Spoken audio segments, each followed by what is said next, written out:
गति न केवल ज्ञान के कल्याण के लिए अनिवार्य है, बल्कि हमारे 2030 तक के मध्यकालिक लक्ष्य और 2047 तक के विकसित छत्तीसगढ़ के दीर्घकालिक लक्ष्य को भी प्राप्त करने के लिए जरूरी है। मैं गति के इन्हीं 4 बिंदुओं का इस बजट की दृष्टिकोण से उल्लेख करना चाहूंगा, वर्णन करना चाहूंगा।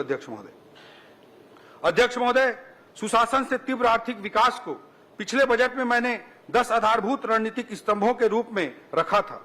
माननीय श्री विष्णुदेव साय जी के नेतृत्व में हमने सुशासन एवं अभिसरण विभाग का गठन किया है, ताकि हम प्रधानमंत्री जी के सुशासन के सूत्र वाक्य मैक्सिमम गवर्नेंस मिनिमम गवर्नमेंट की ओर अग्रसर हो सके। एक नए विभाग के रूप में इसे स्थापित करने वाला छत्तीसगढ़ संभवतः देश का पहला राज्य है। अध्यक्ष महोदय,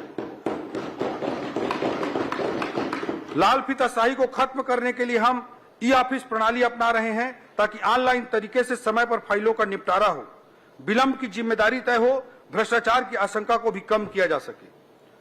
सरकारी सुविधाओं और योजनाओं की आसान और सुनिश्चित डिलीवरी के लिए हम डिजिटल गवर्नेंस का उपयोग कर रहे हैं। सरकार की योजनाओं के क्रियान्वयन पर सतत निगरानी रखने के लिए माननीय मुख्यमंत्री जी के द्वारा डैशबोर्ड अटल मॉनिटरिंग पोर्टल आरंभ किया गया है। आज के इस बजट में इस हेतु 10 करोड़ रुपए का प्रावधान किया गया है। सरकारी खरीदों में भ्रष्टाचार रोकने के लिए हमने जेम पोर्टल से खरीदी की प्रक्रिया को फिर से प्रारंभ किया है। माननीय मुख्यमंत्री जी के नेतृत्व में हमारी सरकार छत्तीसगढ़ में ease of doing business EODB को बढ़ावा देने के लिए दृढ़ संकल्पित है। हमारे द्वारा प्रथम चरण में 20 विभागों के कुल 216 सुधारों को लागू करने का लक्ष्य रखा गया है। इस पूरी मुहिम, जिसे ब्रैप कहते हैं अध्यक्ष महोदय, बिजनेस रिफॉर्म एक्शन प्लान का मूल उद्देश्य व्यवस्था में पारदर्शिता लाना तथा नियमों में सरलीकरण करके प्रक्रियाओं को आसान बनाना है। स्टाम्प और पंजीयन विभाग द्वारा सूचना प्रौद्योगिकी का बेहतर उपयोग करते हुए आम जनता को सुविधा प्रदान करने के लिए अनेक कदम उठाए जा रहे हैं। सुगम ऐप के माध्यम से फर्जी रजिस्ट्री को रोकने में मदद मिल रही है। अनेक प्रक्रियाओं को पेपरलेस और फेसलेस भी किया जा रहा है। पंजीयन के 20 मैदानी कार्यालयों को आदर्श उप पंजीयक कार्यालय बनाने के लिए इस बजट में 20 करोड़ का प्रावधान किया गया है। पासपोर्ट ऑफिस की तर्ज पर जमीन रजिस्ट्री हेतु भी लोगों के लिए आसान व्यवस्था स्थापित की जाएगी। हक त्याग एवं बंटवारा में लगने वाले लाखों रुपए के शुल्क के स्थान पर अब मात्र 500 रुपए का प्रावधान कर दिया गया है। इससे भविष्य में उत्पन्न होने वाले लाखों राजस्व विवादों को रोका जा सकेगा। सरकारी विभागों की कार्यकुशलता बढ़ाने, डेटा प्रबंधन को सशक्त बनाने और डिजिटल नवाचार को प्रोत्साहित करने के लिए राज्य के उच्च तकनीकी शिक्षण संस्थानों के साथ मिलकर सीएम सुशासन फेलोशिप आरंभ करने का भी इस बजट में प्रावधान किया गया है। इसके लिए इस बजट में 10 करोड़ रुपए का प्रावधान किया गया है। अध्यक्ष महोदय, यह संभवतः पूरे देश में इस तरह का पहला प्रयास है कि आईएम और IIIT के साथ मिलकर ऑन द जॉब ट्रेनिंग शामिल करते हुए दक्ष मानव संसाधन तैयार किए जाएंगे। इससे हमारे छत्तीसगढ़ के युवाओं को उच्च स्तरीय जॉब के अवसर प्राप्त हो सकेंगे। अध्यक्ष महोदय, मुख्यमंत्री हेल्पलाइन आधुनिक कॉल सेंटर की स्थापना के लिए बजट में 22 करोड़ रुपए का प्रावधान किया गया है। अध्यक्ष महोदय, पिछले 1 वर्ष में एंटी करप्शन ब्यूरो द्वारा रिश्वत लेते शासकीय लोगों को 54 मामलों में रंगे हाथों पकड़कर अपराध दर्ज किया गया है। यह इस सरकार की भ्रष्टाचार के खिलाफ स्पष्ट और दृढ़ राजनीतिक इच्छा शक्ति को दर्शाता है। अध्यक्ष महोदय, हमारी सरकार की स्पष्ट सोच है कि किसी भी वस्तु या सेवा की आपूर्ति पश्चात यह सुनिश्चित हो कि क्रय की गई वस्तु या सेवा उच्च गुणवत्ता की हो तथा ठेकेदार, सप्लायर या सेवा प्रदाता को एक निश्चित समय सीमा में उनका भुगतान भी हो जाए। भुगतान के लिए उन्हें ऑफिसों के चक्कर न काटना पड़े। इससे सरकारी कामों में गुणवत्ता भी आएगी और भ्रष्टाचार भी कम होगा। अध्यक्ष महोदय, लोक सेवकों द्वारा उत्कृष्ट कार्य करने पर पीएम एक्सीलेंसी अवार्ड की तर्ज पर प्रदेश में भी एक अवार्ड स्थापित किया जा रहा है। इसके लिए इस बजट में 1 करोड़ रुपए का बजटीय प्रावधान किया गया है और पीएम एक्सीलेंसी अवार्ड की तरह राज्य में सीएम एक्सीलेंसी अवार्ड आने वाले समय में प्रदान किए जाएंगे। अध्यक्ष महोदय, भारत सरकार की SCA अर्थात स्पेशल कैपिटल असिस्टेंस योजना अंतर्गत राज्य द्वारा किए जा रहे सुधारों, जो रिफॉर्म्स हैं, उनको हम केंद्र के अनुसार कर रहे हैं। जैसे भू अभिलेखों का डिजिटलीकरण, 15 वर्ष से अधिक पुराने शासकीय वाहनों की स्क्रैपिंग, औद्योगिक क्षेत्रों में भू उपयोग का उदारीकरण, पंजीयन प्रक्रिया का डिजिटाइजेशन, एसएनए स्पर्श व्यवस्था, ऐसे रिफॉर्म्स को हमने लागू किया है और इन रिफॉर्म्स को लागू करने के एवज में भारत सरकार ने इस वर्ष इंसेंटिव के रूप में, पुरस्कार स्वरूप हमारी छत्तीसगढ़ सरकार को 6,000 करोड़ रुपए से अधिक की राशि प्रदान की है। अध्यक्ष महोदय, पिछली सरकार में डीएमएफ भ्रष्टाचार का पर्याय बन गया था। माननीय मुख्यमंत्री जी के नेतृत्व में हमने दंतेवाड़ा में मेडिकल कॉलेज का निर्माण 250 करोड़ रुपए से अधिक की लागत से डीएमएफ से करने का निर्णय लिया है। अध्यक्ष महोदय, डीएमएफ के सदुपयोग के ऐसे अनेकों उदाहरण हम आने वाले वर्षों में और स्थापित करेंगे। आने वाले समय में डीएमएफ अंतर्गत किए गए कार्यों का सोशल ऑडिट भी सुनिश्चित किया जाएगा। अध्यक्ष महोदय, सुधारों का यह प्रारंभ है और यही सुधार हैं जिनके पायदान पर चढ़कर छत्तीसगढ़ अमृत काल के लक्ष्यों को प्राप्त करने के लिए तेजी से आगे बढ़ेगा। अध्यक्ष महोदय, गति के दूसरे बिंदु एक्सीलरेटिंग इंफ्रास्ट्रक्चर, अधोसंरचना को बढ़ावा देना, उस बिंदु पर मैं आना चाहता हूं।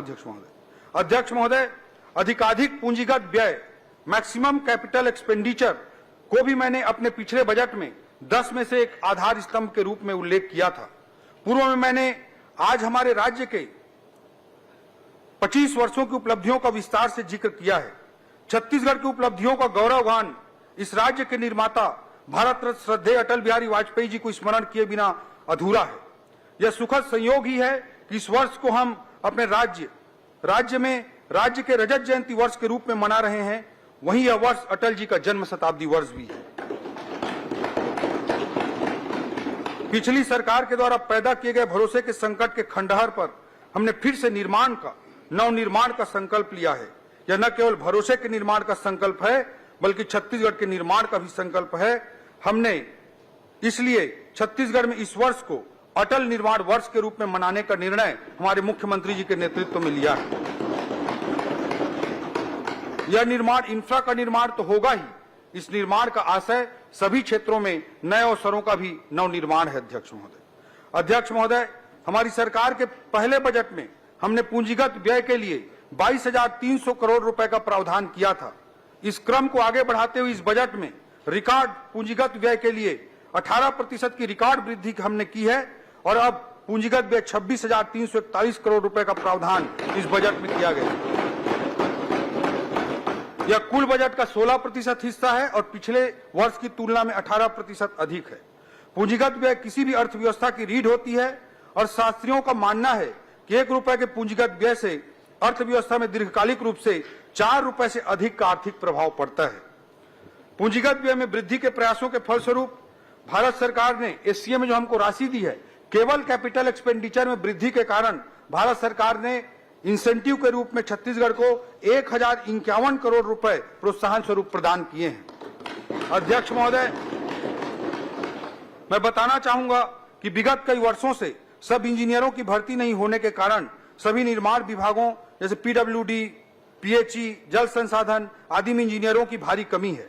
विगत 1 वर्ष में हमने 600 से अधिक इंजीनियरों की भर्ती की वित्तीय अनुमति दी है ताकि इन विभागों में पर्याप्त मानव संसाधन उपलब्ध हों एवं अधिकाधिक पूंजीगत व्यय करके आर्थिक विकास को छत्तीसगढ़ में गति दी जा सके। हमारी सरकार ने सड़कों के सुदृढ़ नेटवर्क बनाने के लिए रोड प्लान 2030 तैयार किया है, जिसका मुख्य उद्देश्य राजधानी से जिला, जिला से जिला, जिला से विकासखंड एवं विकासखंड से विकासखंड स्तर तक चौड़ी और उन्नत सड़कों का जाल बिछाना है। हमने छोटे शहर जो नगर पंचायत या नगर पालिका स्तर के हैं उनके विकास को ध्यान में रखते हुए इस बजट में माननीय मुख्यमंत्री जी के निर्देश पर एक नई योजना प्रारंभ करने जा रहे हैं। उस योजना का नाम होगा मुख्यमंत्री रिंग रोड योजना। ये नया योजना प्रारंभ होने जा रहा है। इसके लिए इस बजट में प्रारंभिक तौर पर 100 करोड़ रुपए का प्रावधान किया गया। अध्यक्ष महोदय, राज्य के पीडब्ल्यूडी अर्थात लोक निर्माण विभाग के लिए इस बजट में लगभग 9,500 करोड़ रुपए का प्रावधान किया गया है, जो पिछली बार की तुलना में 20% अधिक है। राज्य बनने के बाद पहली बार एक वित्तीय वर्ष में नई सड़कों के निर्माण के लिए इस बार 2,000 करोड़ रुपए का प्रावधान किया गया। अध्यक्ष, राज्य में पहली बार राष्ट्रीय राजमार्गों के रखरखाव जैसी व्यवस्था राज्य मार्गों एवं मुख्य जिला मार्गों पर भी लागू करने के लिए उन्नत व्यवस्था ओपीआरएमसी योजना अंतर्गत 20 करोड़ रुपए का प्रावधान इस बजट में किया गया है। अध्यक्ष महोदय, डबल इंजन सरकार केवल एक नारा नहीं है, बल्कि प्रभावशील वास्तविकता है। प्रमाण स्वरूप मैं बताना चाहूंगा कि भारत सरकार ने राज्य में राष्ट्रीय राजमार्गों के निर्माण के लिए पिछले केवल एक वर्ष में लगभग 20,000 करोड़ रुपए के सड़कों की कार्य की स्वीकृति प्रदान की है। अध्यक्ष, राज्य के ग्रामीण क्षेत्रों में पक्की 12 सड़कों के निर्माण के लिए पीएमजीएसवाई अंतर्गत 845 करोड़, विशेष पिछड़ी जनजाति वाले बसाहटों को पक्की सड़क से जोड़ने के लिए प्रधानमंत्री जनमन योजना अंतर्गत 500 करोड़ तथा मुख्यमंत्री ग्राम सड़क योजना एमएमजीएसवाई अंतर्गत 119 करोड़ रुपए का प्रावधान किया गया। अध्यक्ष, नगर निगम क्षेत्र जो हमारे छत्तीसगढ़ के 14 बड़े नगरीय निकाय हैं, 14 नगर निगम हैं, उनमें सुनियोजित विकास को बढ़ावा देने के लिए भी इस बजट में एक नई योजना प्रारंभ की जा रही है। इस योजना का नाम मुख्यमंत्री नगरोत्थान योजना रहेगी। अध्यक्ष महोदय, इसके लिए इस बजट में 500 करोड़ रुपए का वित्तीय प्रावधान किया गया। अध्यक्ष, जगदलपुर, अंबिकापुर एवं बिलासपुर एयरपोर्टों के विकास कार्यों के लिए बजटीय प्रावधान किए गए हैं। ज्यादा से ज्यादा फ्लाइट संचालन हो सके, इसके लिए 40 करोड़ रुपए का वीजीएफ का भी प्रावधान किया गया है। माननीय प्रधानमंत्री जी के नदियों को जोड़ने की महत्वाकांक्षी लक्ष्य को भी हम पूरा करने के लिए मुख्यमंत्री जी के नेतृत्व में आगे बढ़ रहे हैं। अध्यक्ष महोदय, महानदी एवं इंद्रावती नदी को जोड़ने के लिए और केवई नदी और हसदेव नदी को आपस में जोड़ने के लिए सर्वे कार्य कराने के लिए भी इस बजट में प्रावधान किया गया। अध्यक्ष, हमने अपने जन संकल्प पत्र के अनुरूप रायपुर एवं आसपास के क्षेत्रों को शामिल करते हुए एनसीआर की तर्ज पर एससीआर साथ स्टेट कैपिटल रीजन विकसित करने का निर्णय लिए हैं। जैसे नेशनल कैपिटल रीजन है, वैसे स्टेट कैपिटल रीजन बनाने का भी निर्णय हमारी सरकार ने लिया है। इसके लिए बजट में स्टेट कैपिटल रीजन के कार्यालय की स्थापना के लिए भी बजट का प्रावधान कर दिया गया है। सर्वे और डीपीआर निर्माण हेतु भी इस बजट में 5 करोड़ रुपए का प्रावधान किया गया है।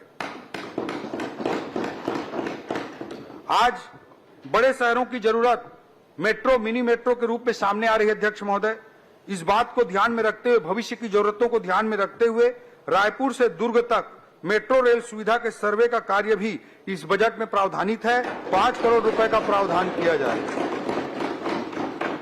रायपुर शहर में कैनाल रोड फेज 3 का निर्माण, पंडरी से मोवा फ्लाईओवर ब्रिज का निर्माण, एक्सप्रेसवे फेज 2 का निर्माण, कटघोरा से दीपका 4 लेन सड़क का निर्माण, रायगढ़ से महापल्ली 4 लेन सड़क का निर्माण, अंबिकापुर अंबेडकर चौक से वाराणसी मार्ग 4 लेन सड़क का निर्माण, ऐसे अनेकों कार्यों को इस बार प्रमुखता से इस बजट में अधोसंरचनात्मक कार्यों को जोड़ा गया है।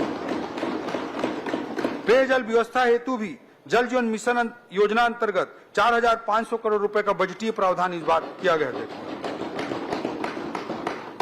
गति के तीसरे बिंदु टी अर्थात टेक्नोलॉजी पर मैं अब चर्चा करना चाहूंगा। अध्यक्ष महोदय, औद्योगिक क्रांति से लेकर डिजिटल युग तक तकनीकी प्रगति ने पूरी दुनिया में लगातार आर्थिक विकास को गति प्रदान की है। आज दुनिया चौथी औद्योगिक क्रांति के मुहाने पर खड़ी है, जहां AI, artificial intelligence, blockchain, IoT and renewable energy प्रौद्योगिकियां केवल उपकरण ही नहीं हैं, बल्कि ये परिवर्तनकारी शक्तियां हैं। नवाचार उद्योगों को नए सिरे से परिभाषित कर रहे हैं। टेक्नोलॉजी किसी भी आधुनिक अर्थव्यवस्था का आज की तारीख में प्रवेश द्वार बन चुका है। अध्यक्ष महोदय, मोबाइल कनेक्टिविटी तकनीकी क्रांति का सूत्रधार है, या फिर कहूं तो यह आज के आधुनिक युग का वाहक है। किंतु प्रदेश के ऐसे सुदूर अंचल हैं जहां आज भी दूरसंचार की क्रांति से ये अंचल वंचित हैं। इस कमी को दूर करने के लिए मुख्यमंत्री जी के निर्देश पर एक नई योजना का इस बजट में प्रावधान किया गया। अध्यक्ष महोदय, इस योजना का नाम होगा मुख्यमंत्री मोबाइल टावर योजना। इसका प्रथम चरण इस बजट में प्रावधान प्रथम चरण का किया गया है। इससे जो मोबाइल कनेक्टिविटी नहीं हो रही है, ऐसे गांवों को मोबाइल कनेक्टिविटी से जोड़ने का काम वीजीएफ के माध्यम से किया जाएगा। जिससे ऐसे क्षेत्रों में टेलीकॉम सेवा प्रदाताओं को मोबाइल टावर लगाने के लिए वीजीएफ के माध्यम से प्रोत्साहित करेंगे। इसके लिए इस बजट में प्रावधान किया गया। अध्यक्ष महोदय, स्टेट डेटा सेंटर की स्थापना के लिए 40 करोड़, स्वान के संचालन के लिए 18 करोड़, डिजिटल गवर्नेंस के लिए 9 करोड़ का भी प्रावधान किया गया है। आईटी के माध्यम से न्यायिक व्यवस्था को सुदृढ़ करने के लिए न्यायालयों के कंप्यूटरीकरण के लिए 37 करोड़ का प्रावधान किया गया है। डिजिटल क्रॉप सर्वे के लिए 40 करोड़ का प्रावधान किया गया है। ई धरती योजना के अंतर्गत भू अभिलेखों के डिजिटलीकरण के लिए 48 करोड़ रुपए का प्रावधान किया गया है। वित्तीय टेक्नोलॉजी आधारित वित्तीय प्रबंधन के लिए इफ्मी